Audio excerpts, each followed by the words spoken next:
Good morning all of you. चलिए मिलते हैं मैथ के कुछ प्रीवियस क्वेश्चन जो आगामी एग्जामिनेशन के लिए ज़रूरी है, जो आने वाले एग्जामिनेशन में एसएससी के एग्जामिनेशन या रेलवे भी हो तो उसके लिए भी क्वेश्चन से मिलते हैं, क्वेश्चन बनाते हैं, जानते हैं क्वेश्चन कैसे बनाया जाए और किस तरह से क्वेश्चन को सॉल्व किया जाए, है ना। देखिए एक से अधिक मेथड से आपको हम बताएंगे क्वेश्चन क्या कर रहा है, पहले इसको समझे फिर आंसर लिखेंगे, ठीक है। पहले क्वेश्चन को समझा जाए फिर आंसर की ओर चला जाए। चलिए पहला क्वेश्चन देखते हैं।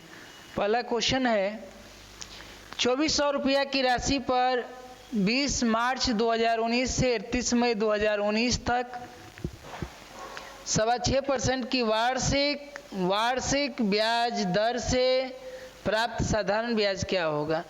2400 रुपया अगर आप कर्ज लेते हैं, किस रेट पर लेते हैं तो 6.25% वार्षिक दर पर, एक साल के लिए 6.25% के हिसाब से लेते हैं, तो आपको 20 मई 2019 से 31 मई 2019 तक में कितना रुपया देना पड़ेगा, यही क्वेश्चन है।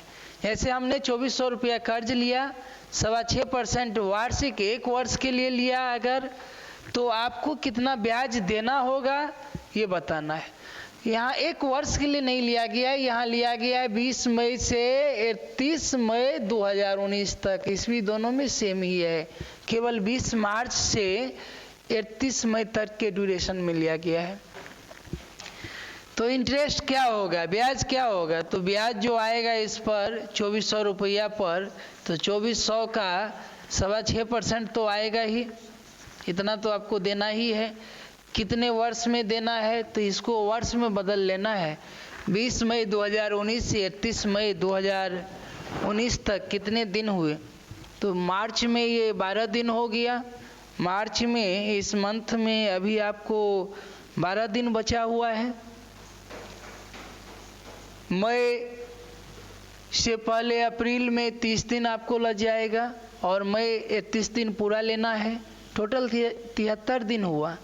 जो ईस्वी में कन्वर्ट होगा तो 73/365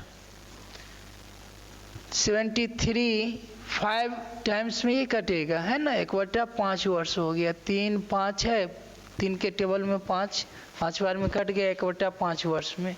देखिए 2400 रुपया का कर्ज 6.25% की दर से 1/5 वर्ष के लिए ही है, तो इतना ही इसका एसआई होगा। इसका 1/5 वर्ष निकाल लेते हैं, तो परसेंटेज से 00 कैंसिल हो गया, तो वैल्यू आ गया 24 × 25/4 × 1/5। 4 से 24 6, 25 से 5 5, 6 × 5 30 रुपया। 2400 रुपया पर आपको कितना ब्याज भरना पड़ेगा, 30 रुपया। क्लियर है ये। 2400 पर कितना ब्याज भरना पड़ेगा, 30 रुपया। फार्मूला लगाएं तो फार्मूला जो होगा इसका SI बराबर PRT/100। SI का जो फार्मूला होता है वो होता है PRT/100। प्रिंसिपल यहाँ पर 2400 रुपया है, रेट 25/4% है और टाइम, ये टाइम ईयर में होता है और ईयर में ये 1/5 है, तो 1/5 लगा दिए, बाय 100 कर दिए, फिर कैलकुलेशन करते हैं तो फिर से वही मान आएगा, ये वैल्यू आ जाता है 30 रुपया। ठीक है, क्लियर है ये। चलिए दूसरे क्वेश्चन में चलते हैं। दूसरा क्वेश्चन है, दो संख्याओं का LCM और HCF 60 और 5 है। यदि एक संख्या को 2 से विभाजित किया जाता है और भागफल 10 आता है तो दूसरी संख्या बतानी है। सबसे पहली बात, ये दो संख्याओं का LCM जो 60 है और HCF 5 है, तो ये स्पष्ट है कि संख्या जब भी होगा 5 के टेबल का ही होगा। ये याद रखें, अगर 2 या 2 से अधिक नंबर का HCF दिया हो तो नंबर हमेशा HCF के टेबल का ही होगा। तो यह स्पष्ट है कि संख्या 5 के टेबल का ही होगा। तो ऑप्शन से देखते हैं तो ये एक ऑप्शन तो बाहर जा रहा है, ये ऑप्शन 12 5 के टेबल का नहीं है। फिर एक संख्या के बारे में बोल रहा है कि 2 से विभाजित करने पर 10 भागफल आएगा। तो ये तो स्पष्ट हो गया कि इनमें से एक संख्या जो है 2 से भागा देने पर अगर 10 शेषफल आ रहा है, 10 भागफल आ रहा है, तो एक नंबर इसमें से, एक नंबर जो है इसमें से 20 हो जाएगा। 2 गुने 10 20 हो जाएगा। तो एक नंबर 20 हो गया। तो यहाँ क्वेश्चन है कि दूसरा नंबर क्या होगा। तो दूसरा नंबर क्या होगा, तो दूसरा नंबर 5 के टेबल का ही होगा। एक नंबर 20, ये नंबर तो आ ही गया है, तो ये भी ऑप्शन चला गया। अब आपके पास 2 ही ऑप्शन है, 15 या 30। देखिए दोनों नंबर 5 के टेबल का ही है, लेकिन अगर आप 30 लेते हैं दूसरा नंबर, तो 30 अगर लेते हैं तो इस दोनों का एचसीएफ 5 नहीं 10 हो जाता है, जबकि मेरा कंडीशन है कि एचसीएफ क्या होनी चाहिए, 5 होनी चाहिए। तो स्पष्ट है दूसरा नंबर 30 नहीं होगा। दूसरा नंबर 30 नहीं होगा तो नंबर क्या होगा, तो 15 होगा। देखें तो इस दोनों का एलसीएम भी 60 होगा और इस दोनों का एचसीएफ भी 5 होगा। इस दोनों में कॉमन क्या है, तो कॉमन 5 है। तो यही इसका आंसर हो गया। चलिए अगर मेथड की बात करें तो अगर 2 संख्याओं का एचसीएफ 5 है तो संख्या कैसे लिखें, तो संख्या जो लिखेंगे तो 5 के टेबल का संख्याएं होगा। तो संख्या एक हो जाएगा 5x, दूसरा हो जाएगा 5y। अब इस दोनों का एलसीएम 60 है, तो एलसीएम हो जाएगा, इस दोनों नंबर का एलसीएम लें तो इस दोनों का एलसीएम, तो दोनों में कॉमन क्या है 5 और xy ऐसे ही लिख देंगे। तो एलसीएम हो गया 5xy, जो किसके बराबर है, तो 60 के बराबर है। तो 60 के बराबर है, तो यहाँ से x और y का जो मल्टीपल होगा वो दोनों होगा 12 के बराबर। मतलब 2 ऐसा नंबर लेना है जिसका प्रोडक्ट 12 होगा, जबकि दोनों में कोई कॉमन नहीं होनी चाहिए। ये x और y कैसा नंबर होनी चाहिए, तो को प्राइम होनी चाहिए। इस दोनों का एचसीएफ ऑलवेज 1 होनी चाहिए। तो देखिए इस दोनों में कॉमन तो ऐसा 1 और 12 हो सकता है, ऐसा 3 और 4 हो सकता है। केवल 2 पेयर ही पॉसिबल है जिसका एचसीएफ, जिसका प्रोडक्ट 12 होगा और दोनों को प्राइम होगा। तो अगर 1 और 12 हुआ तो नंबर 5 और 60 होगा। अगर 3 और 4 हुआ x और y का मान, तो नंबर 15 और 20 होगा। यही 2 में से कोई एक हो सकता है नंबर। तो अब आइए यहाँ हम देखते हैं कि आपके पास बहुत सारे नंबर है। जैसे एक नंबर है 5, 15, 20, 60।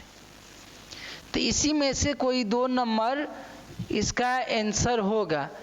अब यहाँ क्वेश्चन में बोल रहा है कि एक संख्या 2 से विभाजित करने पर भागफल 10 आता है। अगर इसमें 2 से भागा दे तो भागफल 10 नहीं आएगा, इसमें नहीं आएगा, इसमें नहीं, इसमें आएगा। ये एक नंबर हो गया 20। और दूसरा क्या होगा, तो दूसरा जो है सो दूसरी संख्या बताना है। तो दूसरी संख्या इसमें से कौन सा होगा जिसका एलसीएम 60 और एचसीएफ 5 होगा। तो देखिए अगर हम इसका 5 लेते हैं तो 20 5 का एलसीएम 60 नहीं होगा। अगर 60 लेते हैं तो एचसीएफ 20 हो जाएगा। तो दूसरा नंबर इसमें कौन होगा, 15 होगा। तो आंसर हो गया 15 और 20। 15 और 20 एक नंबर तो है ही, दूसरा नंबर हो जाएगा 15। दूसरा नंबर क्या हो जाएगा 15। एक नंबर तो 20 दिया ही है, दूसरा नंबर बताना है 15। चलिए अगर ये सब बात छोड़ दें, अगर हम फार्मूला की बात करें तो एलसीएम एचसीएफ में जो फार्मूला होता है, तो उस फार्मूला में मेन फार्मूला जो है, जब 2 नंबर के बीच में बात हो तो फार्मूला ये है कि 2 नंबर का जो प्रोडक्ट होगा, 2 संख्याओं का जो गुणनफल होते हैं उसके एलसीएम और एचसीएफ के गुणनफल के बराबर होते हैं। देखिए यहाँ आपका एलसीएम दिया हुआ है 60 है, एचसीएफ दिया हुआ है 5 है, और 2 संख्या में एक संख्या के बारे में बताई जा रही है कि एक संख्या में 2 से विभाजित करने पर भागफल 10 आता है। मतलब एक संख्या इसमें 20 है, तो एक संख्या 20 है तो दूसरी संख्या क्या होगा, तो दूसरी संख्या दूसरी संख्या 5 गुने 3 होगा, मतलब दूसरी संख्या 15 होगा आंसर। अगर फार्मूला से बात करें तो बहुत आसान है। दो नंबर और एलसीएम एचसीएफ में रिलेशन क्या है?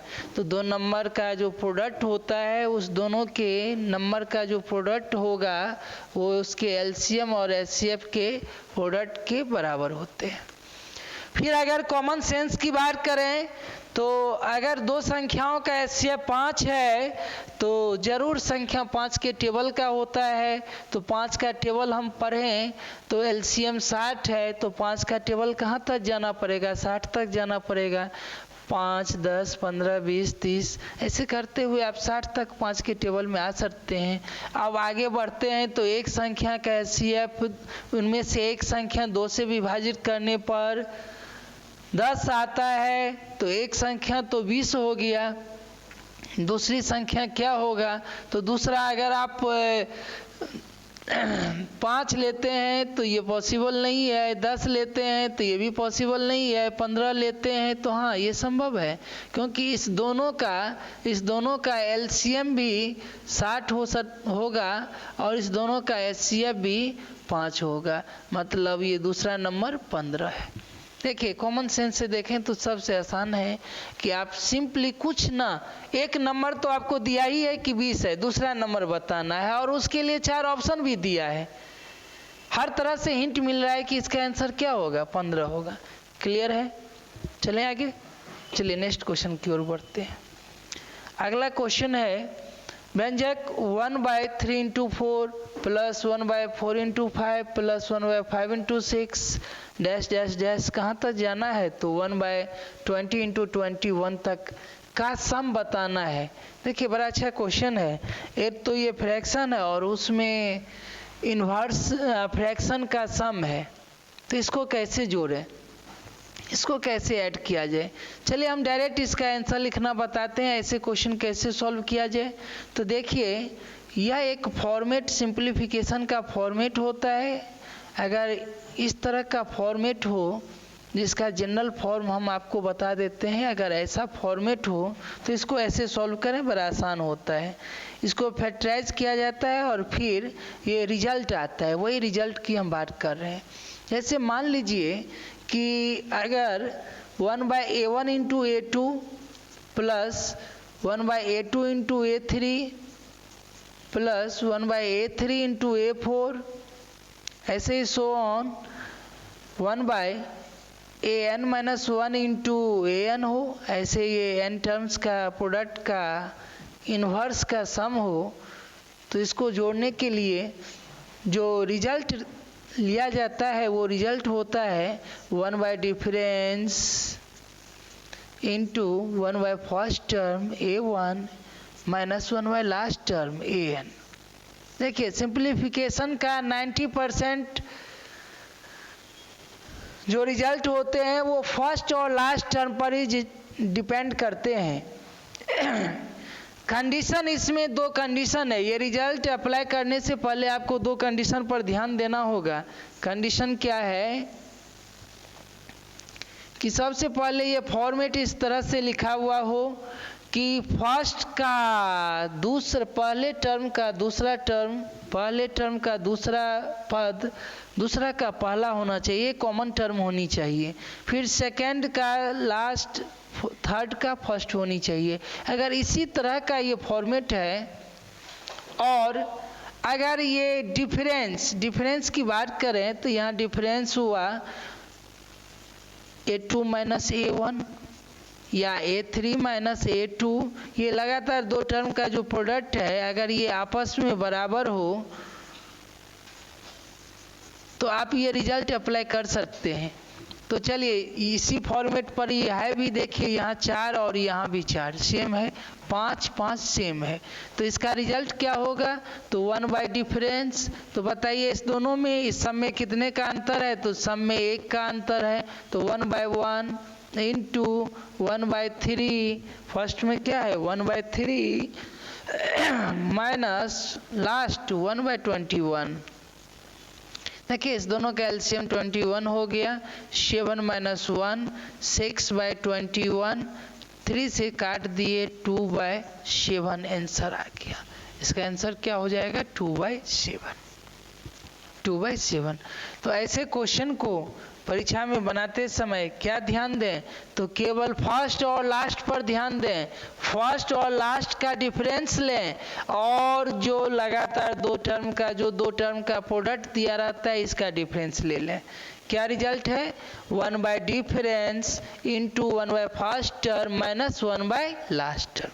ठीक है, कोई डॉट? यहाँ डिफरेंस 1 का है इसीलिए डिफरेंस दिखाई नहीं देता है। आप ऐसे क्वेश्चन में अगर 1 का डिफरेंस हो तो केवल फर्स्ट लास्ट भी लिख सकते हैं। देखिए इस फार्मूला में अगर डिफरेंस 1 ले लिया जाए तो ये टर्म हट जाएगा, तो सिंपली आप इसको ये भी बोल सकते हैं 1 first term minus 1 last term. तो यहाँ 1 फर्स्ट टर्म क्या है? 1/3 हो गया। 1/3 माइनस 1/21, यही इसका आंसर है। बस इतना सा सॉल्व कर लें, कहानी खत्म। ठीक है, देखिए इसको इस तरह से भी आप देख सकते हैं। हम सिंपल सी बात कर रहे हैं कि सिंप्लीफिकेशन का क्वेश्चन सॉल्व। देखिए इस सब का तो आप एलसीएम ले नहीं सकते हैं। अगर एलसीएम लेकर जोड़ें तो ये पॉसिबल है नहीं, तो कुछ तो टेक्निक होगा जिसके थ्रू से ये क्वेश्चन बनेगा। तो यही है कि जो कॉमन टर्म हो उसको हटाते चलें। देखिए इसमें 4 है, 4 हटा दिए, 5 है, 5 हटा दिए, 6 है, इसी तरह से ये सब हटते जाएगा। केवल लास्ट टर्म बचेगा और फर्स्ट टर्म बचेगा, इसी दोनों का डिफरेंस ले लेना है। एक्चुअली ये सब रिजल्ट जो आ रहा है वो पार्शियल फ्रैक्शन से आते हैं। इसका हम थोड़ा सा डिफाइन कर देते हैं कैसे लिखा जाए। जैसे देखिए अगर ये नंबर 1/3 इंटू 4 है, 1/3 इंटू 4 है, तो इसको हम लिख सकते हैं 1/3 माइनस 1/4। कोई प्रॉब्लम? 3 4 का एलसीएम 3 गुने 4 होगा, 4 माइनस 3 1 होगा। फिर दूसरा टर्म है 1/4 इंटू 5, तो इसको हम लिख सकते हैं 1/4 माइनस 1/5। इसी तरह से तीसरा टर्म है 1/5 इंटू 6, तो इसको हम लिख सकते हैं 1/5 माइनस 1/6, और सो ऑन ऐसे ही बढ़ते चलें तो लास्ट में आ जाएगा 1/20 माइनस 1/21। अब आप देखें तो यहाँ जो कॉमन टर्म था, जो सेम टर्म था, वो सब का सब इस सीरीज से बाहर हो गया। तो बचा कौन? तो जो अनफेयर, जो मतलब अनफैमिलियर था, जो कॉमन नहीं था। तो इसमें कौन सा है? 2 टर्म ऐसा है, तो एक है 1/3 और दूसरा है 1/21। इसी दोनों का डिफरेंस आंसर होगा। क्लियर है? समझे? चलिए आगे चलते हैं। Question number 4। देखिए इस क्वेश्चन में सिंप्लीफिकेशन है, कुछ भी नहीं है। बोडमास रूल का अप्लाई किया गया है। पहले आप ब्रैकेट का यूज करें, फिर ऑफ का यूज कर लें, फिर डिवाइड कर लें, और कुछ तो है नहीं, फ्रैक्शन का केवल जोड़ घटाव है। इसको आप ऑप्शन कर लें, देख लीजिए, कुछ भी नहीं है, बहुत आसान है। एक बार अपने से ट्राई करके देखें, नहीं बनेगा तो फिर बता देंगे हम। अगला क्वेश्चन है, किसी धनराशि का 8% वार्षिक ब्याज की दर से 2 वर्ष में प्राप्त साधारण ब्याज वार्षिक रूप से चक्रवृद्धि ब्याज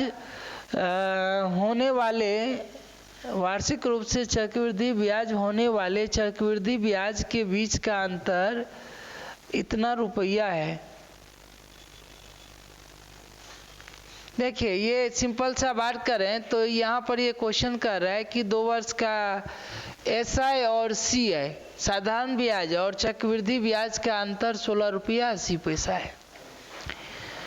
तो 2 वर्ष का एसआई और सीआई, तो 8% की दर से 2 वर्ष का एसआई, तो 8% की दर से 2 वर्ष का एसआई, तो 8 दूनी 16%, और 8% की दर से 2 वर्ष का सीआई, तो सीआई का 2 वर्ष के लिए फॉर्मूला यूज करेंगे 2r प्लस r²/100%। ये 8% 2 बार वृद्धि करवाना है, तो 8 दूनी 16, 8 का स्क्वायर 64, 16.64%। और इस दोनों का अंतर ही 16 रुपया 80 पैसा है। तो इस दोनों में जो अंतर है वो कितना है, तो 16 रुपया 80 पैसा। देखिए 16 तो कैंसिल हो गया, 0.64% बराबर 16.80 हो गया।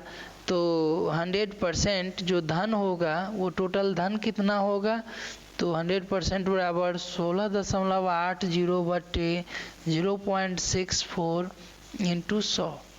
देखिए दशमलव के बाद 2 डिजिट ऊपर भी है और नीचे भी है, दोनों कैंसिल कर दिए। अब बच गया ये 100, और इस 100 से इसको बनाएं तो 64 से इसमें डिवाइड करें तो देखिए ये 64 के टेबल में ये 16 से कटेगा 4 बार में, 16 से इसमें भागा देते हैं, 105 आ गया, 16 पंचे 80, ठीक है 105 हो गया। अब 4 से 100 में भागा दे दिए, 25 हो गया। 25 का टेबल 105 बार पढ़ना है तो पढ़ते हैं, 25 का टेबल 105 बार पढ़ना है तो नहीं, 25 का टेबल 105 बार नहीं पढ़ेंगे, 25 से मल्टीप्लाई करना है। तो 25 गुने 5 125 का 5 कैरी रहा 12, ठीक है। 25 गुने 0 0 प्लस 12 12 का 2 कैरी रहा 1, 25 गुने 1 25 1 26, ये वैल्यू आ गया 2625 रुपया। इसका आंसर क्या हो जाएगा, 2625, चौथा ऑप्शन, ठीक है। देखिए ये हुआ कि 8% की दर से 2 वर्ष का एस आए तो 8 दूनी 16, 2 वर्ष का सी आए तो सी आई कैसे निकालेंगे, तो 2r plus are square by 100%। तो 8 दूनी 16 प्लस 8 का स्क्वायर 64 बटे 100 16.64%। दोनों का डिफरेंस दिया था और फिर हम 100% मतलब प्रिंसिपल निकाल लिए। देखिए ये तो है ही, साथ में इसका ये रिलेशन जरूर याद रखें। फॉर 2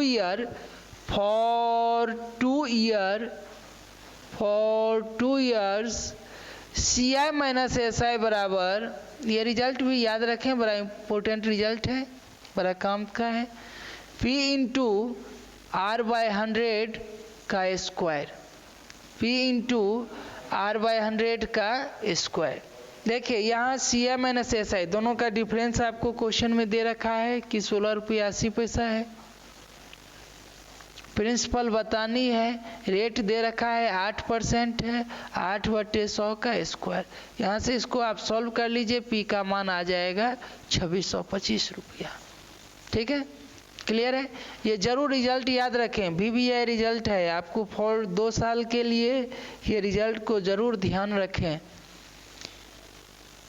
CISI का डिफरेंस क्या होता है, P इंटू आर बाई 100 का होल स्क्वायर। यहाँ डिफरेंस भी दिया हुआ है, रेट भी दिया है, प्रिंसिपल बतानी है, ठीक है। चलिए नेक्स्ट क्वेश्चन। किसी कक्षा के 15 छात्रों का औसत 14 वर्ष है, मतलब वो स्कूल का बच्चा है। इनमें से 6 छात्रों की औसत आयु 15 वर्ष है, अन्य 8 की औसत आयु 13 वर्ष है। 15वें छात्र की आयु ज्ञात करें। देखिए ये टोटल 15 में 6 का दिया हुआ है, 8 का दिया हुआ है, तो 15 में 14 का आयु दिया हुआ है, आपको 1 का बताना है। तो 1 कौन बच गया, जो पूछ रहा है वही बचेगा। तो चलिए 15 का आयु कितना होगा, तो 15 गुने 14 होगा, क्लियर है। ये 15 का आयु कितना होगा, 15 गुने 14 होगा। इसमें से 6 का आयु माइनस कर दिए तो 6 का सम कितना होगा, तो 6 गुने 15 होगा। और 8 का एवरेज दिया है 13, तो 8 मिलके कितना होगा, तो 8 गुने 13 होगा। जो बच गया वो आंसर होगा। यही है 15वां की आयु। 15वें छात्र की आयु क्या हो जाएगा, तो यही डिफरेंस हो जाएगा। अब इसको कैलकुलेट करें तो 15 गुने 14 15 225 माइनस 15 210 हो जाएगा। 6 गुने 15 90 हो जाएगा, और 8 गुने 13 104 हो जाएगा। इस तीनों को ऐड कर लिए तो 210 माइनस 194 हो जाएगा, तो ये वैल्यू हो जाएगा 16 वर्ष। ये बच्चा 16 वर्ष का है। 15 में जो छात्र हैं वो 16 वर्ष के हैं। क्लियर है? चलिए नेक्स्ट क्वेश्चन की ओर बढ़ें। अगला क्वेश्चन है क्वेश्चन नंबर 7। वह अनुपात ज्ञात कीजिए जिसके दोनों पदों का अंतर 45 और प्राप्त मान 4/7 के बराबर है।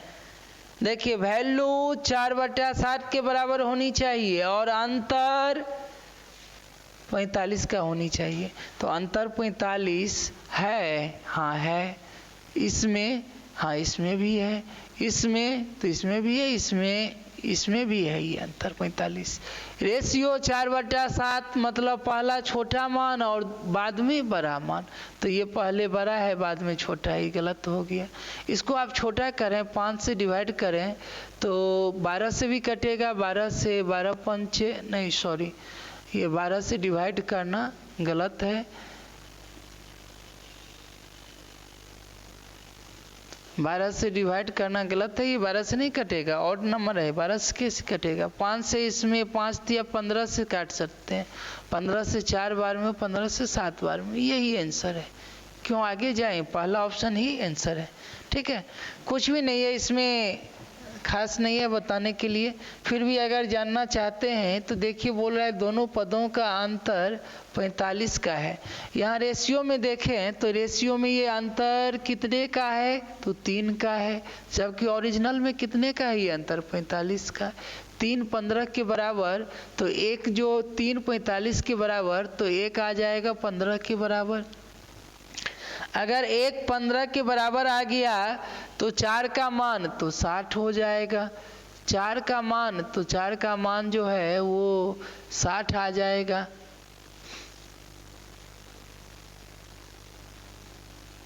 चार का मान कितना होगा, देखिए ये अंतर 3 का है, 3 का अंतर रेशियो में है जबकि ओरिजिनल में 45 का है। 3 का वैल्यू 45 हो गया तो 1 का मान जो है सो 15 हो जाएगा और 4 का मान 60 और 7 का मान 15 गुने 7 105 हो जाएगा। तो यही आंसर होगा 60 105। काफ़ी है।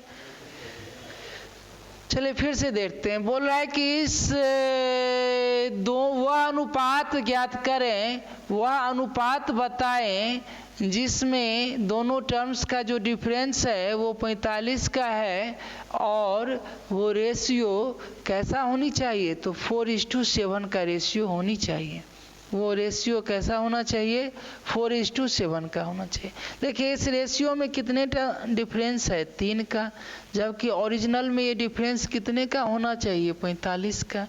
तो 3 का मान 45 के बराबर हो गया तो 1 का मान 15 के बराबर होगा।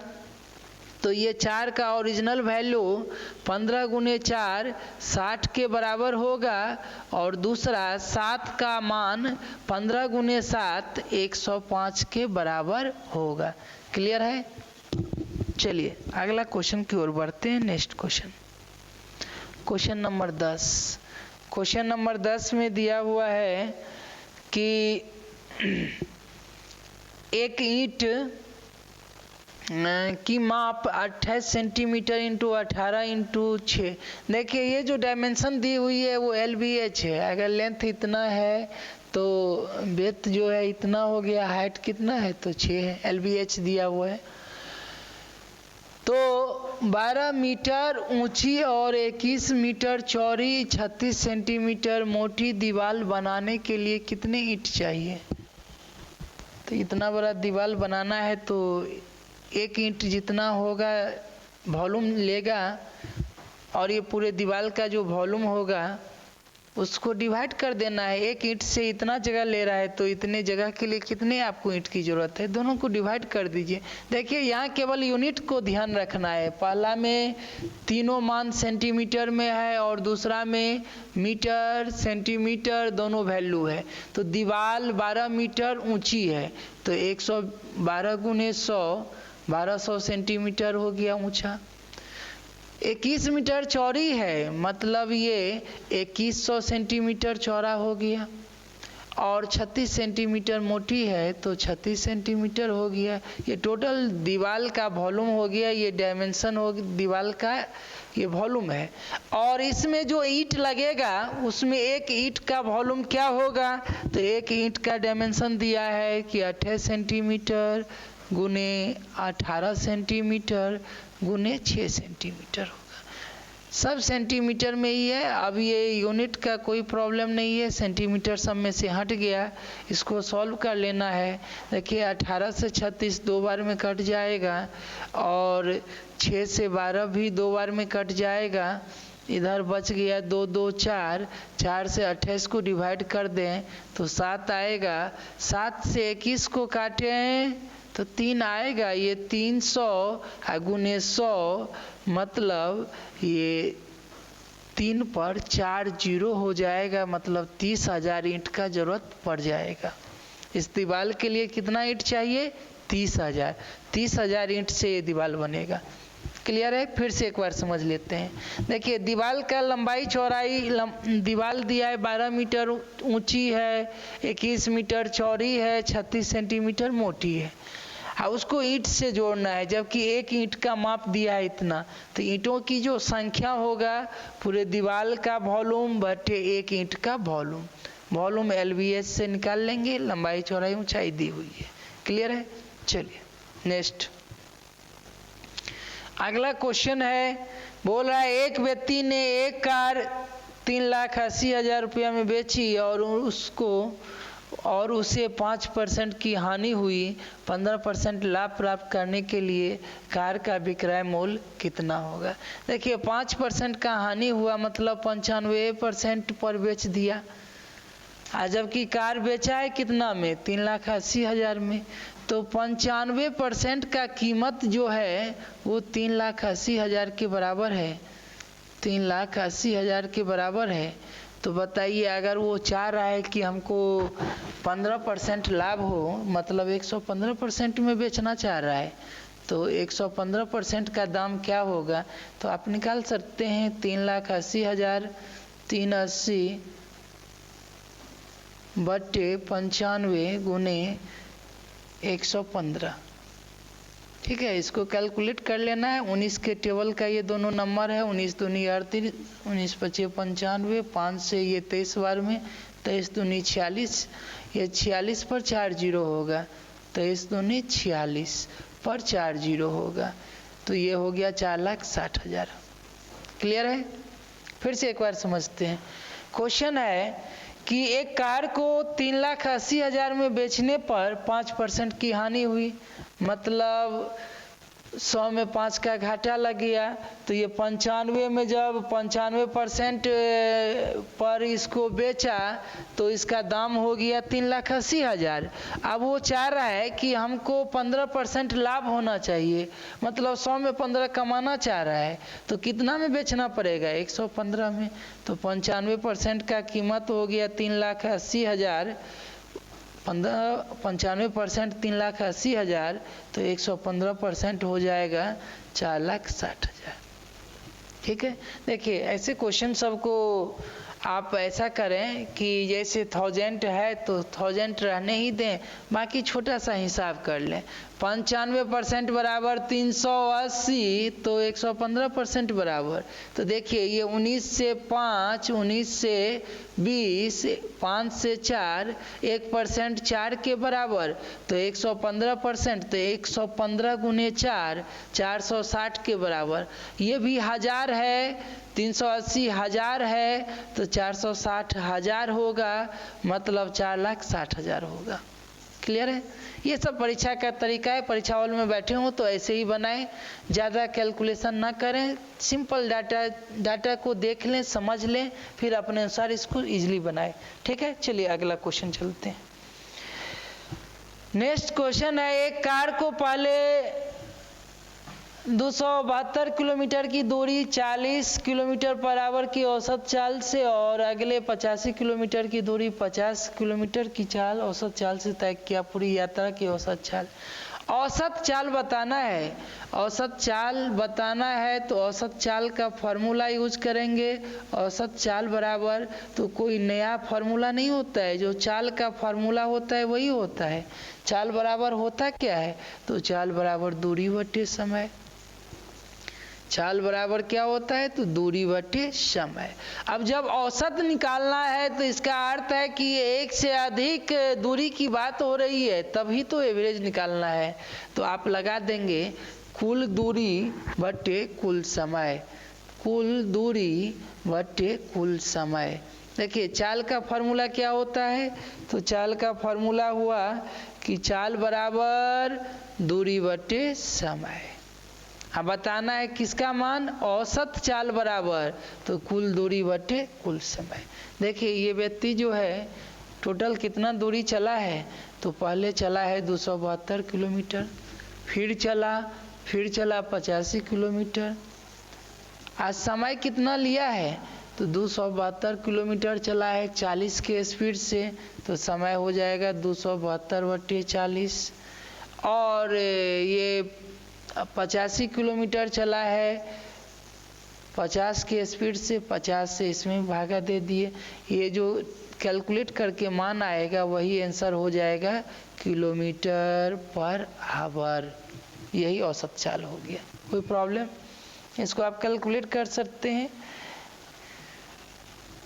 चलिए सॉल्व कर देते हैं। ये ऐड करेंगे 5 2 7 8 7 5 कैरी 1 357 बटा इससे 40 से इसमें भागा दें, 50 से इसमें भागा दें, तो देखिए 4 के टेबल 4 से ये कटेगा, 4 से इसमें डिवाइड कर देते हैं, तो 4 से ये 4 से हो गया 6 24 24 3 2 32 68, 5 से इसमें भागा देते हैं 17। ध्यान दें ये 68 बटा 10 प्लस 17 बटा 10, तो 68 प्लस 17 85 बटा 10।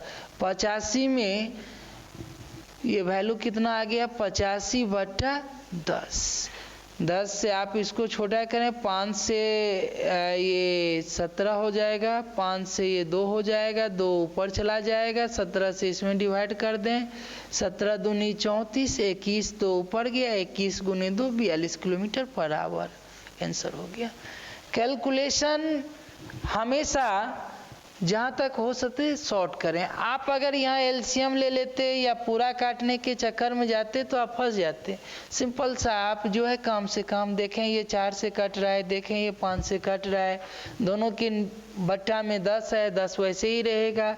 यहाँ 68 हुआ, यहाँ 17 हुआ, दोनों को ऐड कर दिए 85 हुआ, 85 बटे 10 मतलब 17 बटा 2, 17 से 357, 21 बार में कट गया, 21 गुने 2 42 आंसर हो गया। क्लियर है?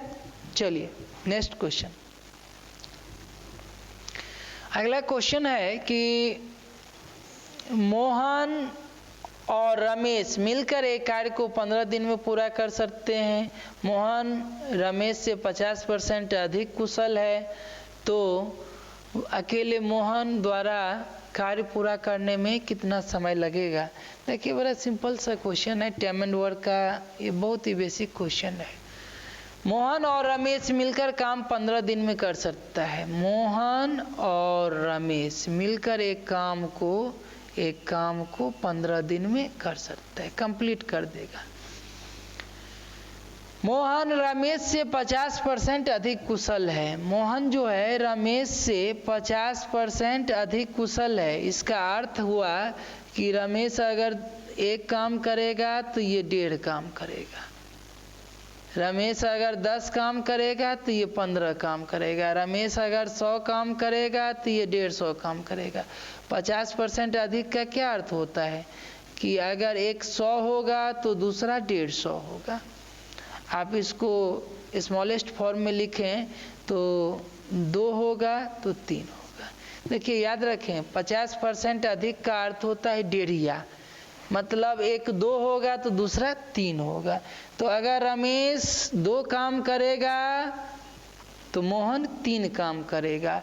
अगर दोनों मिल जाएगा तो एक दिन में 5 काम करेगा, तो इस तरह से काम 15 दिन में हो जाएगा। तो इसका अर्थ है टोटल काम कितना है, तो टोटल काम है 15 गुने 5। टोटल काम कितना है 75 यूनिट का।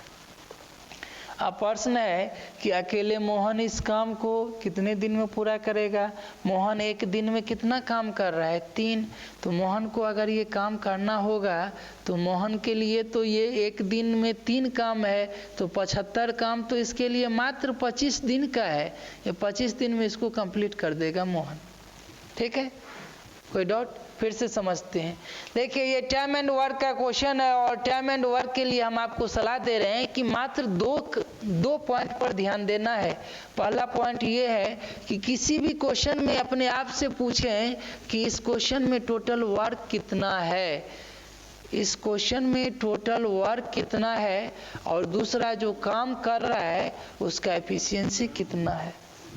जो काम कर रहा है उसका एफिशिएंसी कितना है। अगर ये दोनों आपको पता चल जाएगा तो मेरा चैलेंज है कि एक भी क्वेश्चन छूटेगा नहीं, बहुत कम समय में जल्दी से बन जाएगा।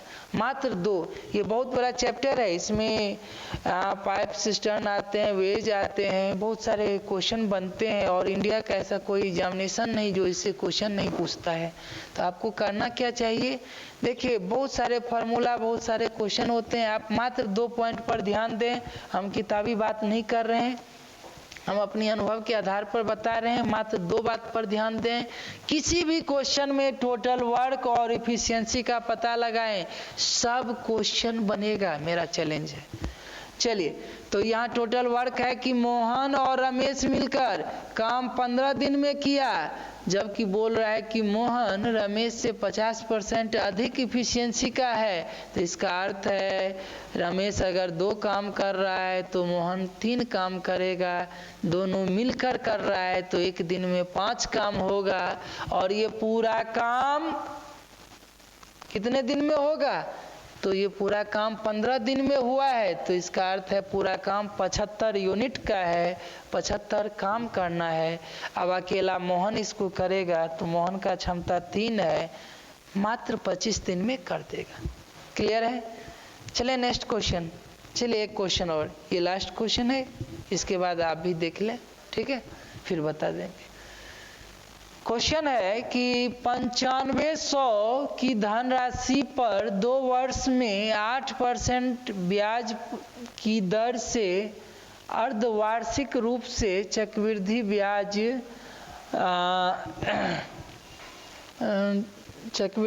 होने वाले चक्रवृद्धि ब्याज ज्ञात कीजिए। दशमलव के 2 अंक तक बताना है। देखिए कितना रुपया पर, 95% की दर से 2 वर्ष के लिए 8% की दर से चक्रवृद्धि ब्याज बताना है। मतलब 9500 पर 2 बार जो 8% बढ़ाएंगे तो कितना रुपया बढ़ जाएगा ये बताना है। तो देखिए तरीका है कि इसमें 8% बढ़ा दें, तो 8% बढ़ा देंगे तो 9500 का 8% निकाल कर इसमें ऐड कर देंगे। तो 9500 का 8% तो 9 गुने 8 72, 8 गुने 5 4, तो 72 4 76, ये कितना आ जाएगा 72 प्लस 4 76, ये आ गया 76 रुपया, 760 रुपया। ठीक है, 9500 का 8% कितना हो गया 760। तो ये हो गया, दोनों को ऐड कर दें तो ऐड करने पर आ जाएगा ये 0 6 7 5 12 10,260 रुपया। फिर 8% बढ़ाना है, तो फिर इसका 8% निकाल लें। तो फिर इसका 8% कितना होगा, तो फिर 10,260 का 8%, तो 10,260 गुने 8/100 होगा। तो इसको आप दशमलव में बताना है, ये तो दशमलव में जाना ही था, तो इसको 8 से मल्टीप्लाई कर लेते हैं। 8 6 48, कैरी 4, 8 दूनी 16, 4 20, कैरी 2, 8 2 8। ठीक है, 10 से डिवाइड करेंगे 820 रुपये 80 पैसा होगा। ये दूसरे वर्ष इतना ब्याज आया, पहले वर्ष 760 आया, दोनों वर्ष को ऐड कर दिए, यही टोटल CI आ गया। लेकिन ध्यान दें, ये CI जो हम निकाल रहे हैं वो CI किस पर निकाल रहे हैं, तो ये CI वार्षिक आधार पर निकाल रहे हैं। अगर ये वार्षिक रहता तो ऐसे ही बनाते, लेकिन ध्यान दें यहाँ क्वेश्चन में बोल रहा है कि ये अर्धवार्षिक आधार पर बतानी है। इसको किस रेट पर बताना है, हाफ ईयरली।